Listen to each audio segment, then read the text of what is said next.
So the first mistake these two made was waving Michael's mask in front of him. They think shit is sweet out here, thinking Father Time done caught up with him. He isn't the same man he was 40 years ago. And the aura got everybody around him tweaking the hell out. To the point where they was like, wait, I have an idea. Really? What is it? Let's leave! But these two clearly are sharing one connected brain cell. Temporary restraints are going to stop him from killing you and taking it back, which is why Michael hit him with that taken line. I will find you. I will kill you. Take it back. I don't even want it for real, big bro. But that's not what they did, because they go and visit Laurie's house, and Shorty got that hole tighter than Fort Knox with security cams, gates, headlights, bar doors. She don't want this man Mike to sniff a chance at killing her. I can't even blame her. Bro was out there putting on a masterclass that night, and they tell her that they're doing a podcast on Michael, but she's not saying anything. Hey, I wouldn't either. My homie started a podcast yesterday and he's broke. Fuck you gonna tell people how not to be you? So she offers Laurie $3,000 and she opens the gates. Look what that money make a bitch do. And they tell her that they there to speak about Michael. These niggas think they Ed and Lorraine Warren finna mess around and be a part of the infamous boogeyman story. Niggas be sitting around talking about Mike like he 2018 LeBron. And this is why podcast equipment should be unfathomably high, because bro was like, why don't you sit down with him and say all the things you must be longing to say. Fuck is this therapy? He kills all of my friends. One of them was deserved though. Traumatized me for 40 years and you telling me to sit down and talk to him? Bro talking like this that Austin Powers nigga that got Forrest Gump tendencies. This is the shape. And Laurie tells them to leave, but not to forget that bread as they run to their deaths. And we cut to Laurie's granddaughter at school in the same seat as her granny. This the type of nostalgia I stay away from. Being even related to Laurie Strode would have been a sign for me. At birth, I'm telling the doctor, put me back in that hole. I don't even want to be here for real. And while she's in class, she looks to the left outside, seeing her grandma, and she puts her head down. Yeah, I wouldn't acknowledge her either. Might end up on a Lizzo-sized T. We fast forward to Laurie training because tonight is the night that Mike is being transferred to another facility. These motherfuckers didn't learn the last time he got transferred. Keep his ass in there, please. At some point, we gotta question upper management. Ain't no way y'all keep on letting this man out. Meanwhile, Laurie is sitting outside in a car watching him, and she starts screaming because she realizes that she'll never get her chance to finish him off once and for all. I'm crying. She really was out here like, man, we're taking everything in me, not scratch you right now, young nigga. And she didn't know it yet, but she was about to get exactly what she wished for, because we fast forward to a father and son seeing that they don't let this nigga Fuji tube out again, as him and all the other mental patients are walking around. And lil bro looks to the right and sees that the bus done crashed. On God, I would have known Michael was getting released that night. Would have been staring at the TV like these, but they was unaware, because little did he know his pops ran straight to his death. I don't even feel bad. That's what lil bro get for having a good relationship with his father. So after his dad took long as hell, lil bro starts realizing that his pops most likely done got the Tupac meet and greet. He goes out to find him, but lil bro strapped up. Nick Cannon cannot relate, and he starts creeping around, eventually finding an officer laying on the ground dead. And for some odd reason, lil bro starts poking at him, but he's alive and well. And while he's on the ground literally dying, he uses his last few rod wave after a flight of stairs breaths to tell lil bro to run away, but he isn't listening. I'm convinced the casting director be picking kids with 3 people max in their classroom to star in these films, because you niggas is just retarded. And he walks inside the bus looking around as Dr. Sartain throws up his hand and says don't shoot, but lil bro blicks him. Only part I'm really mad about is that bro actually survived. I'm not gonna lie, I know a dick rider when I see one. Bro was doing world-class Olympics on Mike. He runs all the way back to the car trying to get the hell out of there, but he ain't gotta worry about anything. Mike don't kill kid. Oh, wow. Never mind. After Mike got done giving lil bro the Shamar type neck, we cut to Deputy Hawkins and he reports first on the scene. And when he walks around, he sees that Mike done massacred lil bro dad, like father like son, cause he got the Shamar type neck too. And he opens the bus door and Dr. Sartain on the ground asking did Mike escape. Bro know damn well he escaped. He was probably over there giggling, happy as hell. Knowing what he did now, bro should have left lil Kobe Jr. there. And then we cut to Halloween night. The deputy tells the mayor that bro, we need to shut everything down tonight, but he's not hearing it. What are we gonna do? Cancel Halloween? Hey pal, You just blowing from Stupid Town? Usually niggas have common sense in horror movies. I don't even have anything to say about this. We fast forward to the two podcasters, and y'all remember when I said momentary restraints ain't gonna keep Mike from getting his mask back. Aaron Joseph Corey and Dana Hayes. She asked the guy to tell her where the bathroom is, and clear as day you can see Mike in the back going crazy. He back there bashing bro's brains in. Nigga gonna wake up still having more IQ than Floyd Mayweather. And while Shorty on the toilet fighting demons, Mike comes in showing us he has a new power, a fucking UAV. Because how the hell did he find them? Unc OP as hell, ain't no way you catching me in Haddonfield. And he starts walking to every stall and kicking them open. I know it smell type crazy in there. She ain't have no disregard for her life anyways. Taking a shit in a public restroom isn't crazy. Mike walks all the way to her stall and starts pulling on that hoe, but she's like, hey, someone's in here. Type shit is he on? Mike done graduated from Freak University with a PhD in sexual assault. You'll never guess who his professor was. He walks away and we cut to bro right here as he's knocking on the glass thinking bro asleep, but when the camera pans we see bro jaw is stretched out. Nah. Bro done gave him the Jogo chin in 4K. And that's when bro walks around the side and sees Unc and a whitey tighties laying on the ground in the Caleb City pose. I wouldn't even be that mad for real. I'd much rather get killed by Mike than Art the Clown. Bro be doing mad extra shit. Just take your win and go. Meanwhile, Mike turns back around and walks back to her stall, raises his hand over and starts dropping the teeth he got from bro's mouth. What the fuck? Shoulda just left bro alone. Now look at you, you about to die. She puts on her pants and tries crawling away to the other stall and screaming to bro to help her, but he ain't got his mic volume up. Nobody's hearing you, little bro. And she kicks Mike off and locks the stall. She in the worst place you could be right now. Trapped in a room with Michael is sick work. This is the equivalent of being trapped in a studio with Blueface. Both are going to lead to your untimely demise. While she's screaming, bro runs in. He's a way better man than me. My girl in that position, she just gotta accept it. Ain't no reason for me to go too. He hits Mike with a crowbar. Wrong shit you could have did, cause Mike grabs him and slams him against the door and throws him against the wall. And while her mans is getting his face caved in, nigga gonna come off that hole looking like Black Boy Max. She grabs the crowbar, so Michael starts putting on a spectacle. He want her to see this in 4K. Grabbing bro, throwing him against the stall door while she in that hole camping. See, that's why I tell my girl if I die, she coming with. I'll be damned if niggas at the funeral talking about he wanted you to move on. Nah, send me back. And bro can't even do nothing. He just gotta listen as she's getting a Rihanna treatment, getting choked up against the stall and eventually snapping her neck. Never thought I'd see the day a nigga love choking more than Cap. This shit is not a competition, Unc. After he off these two, he goes to get his mask. That bitch be calling him like the Goblin Mask be calling Norman. And we cut to Laurie hearing the news that Michael is free, and she was not playing no games. Locking the doors, turning on a police radio, and at first I thought she was about to hide. But nah, this bitch finna go hunting. Is hunting Mike not crazy? She just saw Haddonfield's death wish right there. Meanwhile, kids are running around trick-or-treating, and the biggest threat to Haddonfield is on the streets. Haddonfield got the fate of the world on the line and decided to get a mic to fucking YB in the mirror. Finna cause a worldwide panic because nobody wants to hear this shit. These two Hall of Fame clay cleaners are walking down the street when they bump into Michael, and lil bro was like, My fault, OG. but Mike not worried about them. That's too much meat to carve up. He just turns to the right and walks to the garage. And I remember watching this like, is that an old lady? I know he's not.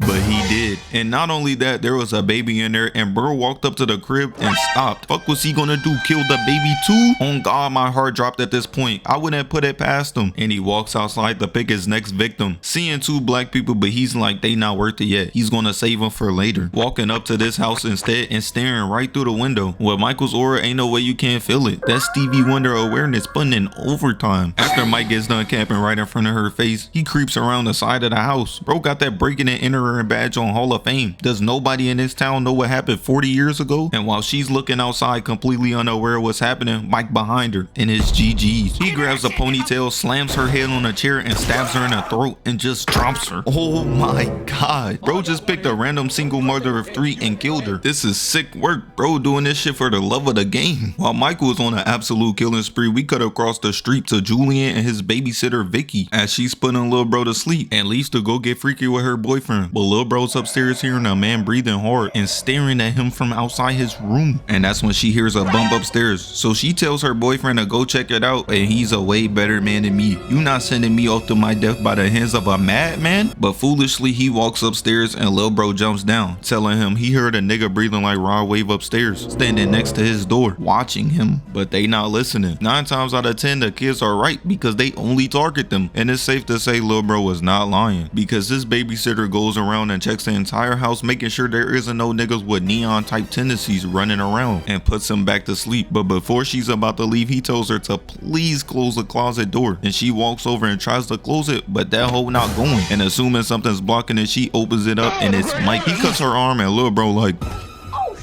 the best survival instincts in a whole trilogy comes from a little black kid. What a shocker. These other dudes just be standing around waiting for Mike to kill them. You Hannah Baker type hoes ain't fooling nobody. You want it to die. She hits Mike with a chair and he eats that shit. Hit her ass with that.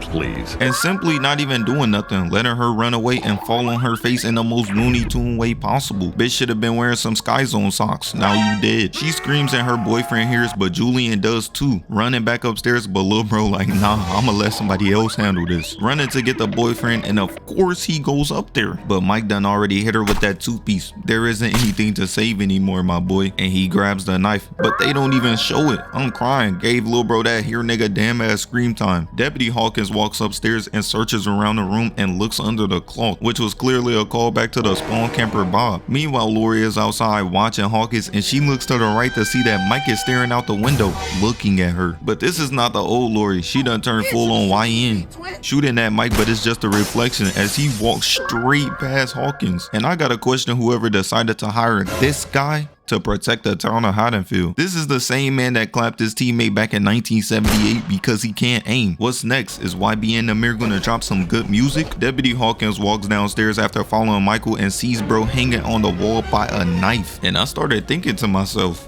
man, what did he do to make that nigga that mad? All he was trying to do was save his shorty. If that's what he did to bro for saving his girl, I could only imagine what he do to Cap. Meanwhile, Laurie outside hunting Mike and she blicks him. But even with the Rod Wave nerf to his legs, he still manages to get away on his way to slaughter another person. These boys is playing. A person running around like this in my town, I'm moving out that same night. Meanwhile, this Hall of Fame stretch belly doing a great job of protecting all the fridges in Haddonfield is walking Allison home. But because her boyfriend Cameron cheated on her earlier, he finds this as the perfect chance to make his move. But that shit lasted as long as James' son's career, all of a literal 3.9 seconds, because she pushes bro right off. The definition of scaring the hoes away. He's like, you not with Cameron no more, and she's like, that don't mean I want to be with you. I know that hurt. Time to take that spaghetti out of your pocket and pick up a dumbbell. And she leaves him there. And while he's yapping about how sorry he is, Mike shows up in the background and he turns around thinking it's the owner of the house, and Mike just sitting there listening to bro. Worst therapist you could ever have. After saying he's gonna leave, the light turn off and they turn back on, but he's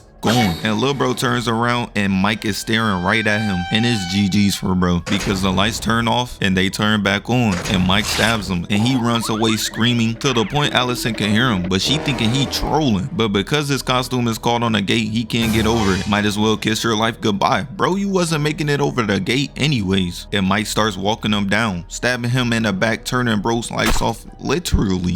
And this isn't even the most diabolical part, because Allison goes back to find him and the lights turn on and Mike done shish kebab bro on top of the gate. The kills don't even be the worst part, it's what he does to them after. This man is clearly not right in the head. And Michael pops out the background and she screams and gets the hell out of there. Laurie a better person than me. I would have been throwing out the biggest I told you souls in a book, but eventually the police find Allison, and Mike didn't even want her for real, because if he did, ain't no running away. Her and her mom would have been locked in for ill. Meanwhile, Ray, Karen, and Laurie are all locked away at Laurie's house. She's a way better person than me. On God, I would have been like, fend for yourselves. And Laurie shows them the vault of weapons. This bitch got a whole GTA loadout, and I'm not mad at it, because I would have been preparing for this night too. Because now everybody in the town is realizing that this nigga Michael is building up a veto type kill streak right now, and it isn't going to stop anytime soon. After Laurie gets these boys locked and loaded, we cut to Allison, the D1 Glazer, and Deputy Hawkins in a car, and they dispatch that they know where Michael is and pulls up to him. But bro doesn't stop. He keeps going, hitting the gas and running him clean over. over as he's just laying on the ground. And it's safe to say the doctor was mad as hell, protecting Michael when Hawkins is telling him he's about to pull a bullet in his brain. Ooh, Detective Hawkins is gonna threaten us with good gun safety. Bro is refusing to step away from Hawkins, and he like, you know you can go to jail for that shit, huh? What? Riding a nigga dick with no license? And pulls out a pen with a blade attached to it, stabbing Hawkins in the neck, and while he's laying on the ground, stabs him 2 more times. Hell, get off that nigga dick, bro. What is you doing? And he's like, so this is what it feels like, and starts caressing Michael's face. I'm not gonna lie, bro, this amount of dick riding making me uncomfortable. What if you put this amount of energy into your literal job and then this happens?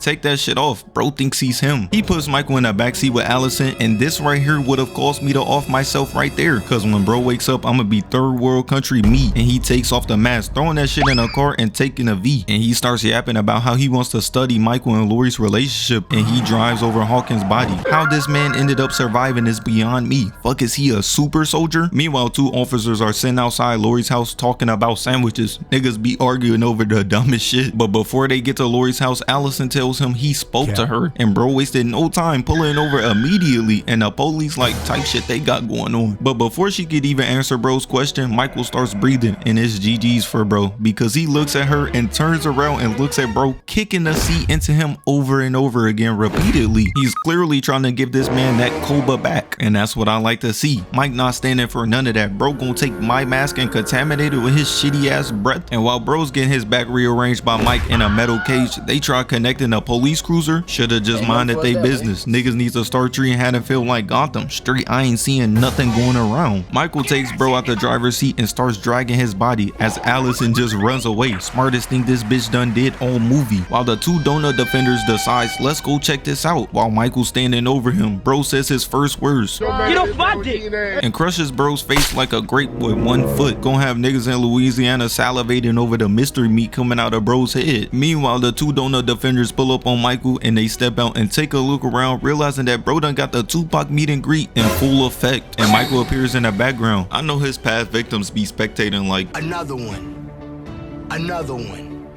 Another one. because this man is on a killing spree right now. But it's safe to say these boys going too, because in the exact next scene, the police cruiser from earlier arrives at Laurie's house, and Ray, with all of his Floyd Mayweather type brain cells, calls out to them asking if they found his daughter. But nobody's saying a thing. That right there would have been a sign for me. Let me just turn around and go back in the house. But as soon as he gets closer and closer to the car and opens the door, he sees that these boys are dead. Mike done turned the other officer into a damn jack-o'-lantern. Bro waited 40 years for this. Nigga wanted to display his artistic abilities. While bro is completely unaware, freaking out, Mike pops up behind him, and I was like, finally! And Michael starts strangling him with a belt and chain. So he lets off a shot that Karen and Laurie hears, and her husband is getting greased in front of her, and there isn't anything she can do about it, as Michael just snaps his neck and leaves him there. And because he fired a shot, Laurie comes downstairs locked and loaded, calling out for Ray, and she looks out the window and sees Michael. She tells Karen to go camp downstairs while she handles the light work that is Michael Myers upstairs, and puts her back to the window. But when she looks outside, my son is gone. Who gave him these powers? Bro out here moving like a young Kratos. And Mike punches his hand through, grabbing her face and dribbling it off the door. Doing this in my own home is crazy. Type of nigga that go in your fridge and make himself a sandwich. Michael turns around, giving her that Diddy special, about to choke her out. In a minute, all she about to see is his past kills. Shit gonna be looking like when Aang re-entered his wound Azula gave him, and he's seen all the past avatars, because Michael's KD right now is vile. And then he lifts her up, got her feet dangling, and she lifts up the shotgun, blowing Mike's fingers off, eventually getting out of there by a literal hair as she runs downstairs to meet up with Karen. But Mike was like, come up here and face me, as you can hear his La Cienega type footsteps creeping throughout the house. Shit's up there sounding like bombs going off. Laurie tells Karen that she may have thought this was their cage, but it was his, sending shots throughout the ceiling as it sounds like she hit him. But Mike up there trolling, because as she walks around the house trying to trap him in, he leads her to the closet where blood is. But it's just Ray. Bro, how? This nigga gotta be a super villain. You telling me he somehow tucked bro in there in a matter of seconds without making a sound? Nah. And she turns around looking behind the mannequins, and he pops out. Bro is really camping behind that hoe. Like I said last video, elite camper. He grabs the gun, pressing her against the wall, and starts choking her out, but she grabs his mask. Anytime somebody touches that hoe, he get war flashbacks. But she should know, don't don't fuck with the drip. She pulls out her knife, goes to cut him, but he weaves it, blocks her punch, and uses her hand to stab her in the stomach. Oh God, that shit not working on me. Anytime I seen Michael, I would have hit him with that, "Hey Michael, is that Judith behind you?" And he would have fell for it every time. He grabs her by the throat, so she bites him. Fuck is we doing now? Mimicking Raw Wave daily acts? We know he eats, we can clearly see. So Mike grabs her by the face and throws her ass off the side of the building. He's just standing over her. I'm glad they went back on that sibling stuff. Doing this to your own sister would have been crazy work. And that's when Allison comes in the house. She didn't see those two dead officers in the driveway. This whole family got straight CTE. And Michael turns around to see that Laurie is gone now. I know bro is mad as hell thinking this bitch done stole my move. And Mike goes downstairs to press the daughter and the granddaughter, breaking the table above the cage, and the entire time she's saying she can't do it. So Michael comes in and she was like, "Gotcha."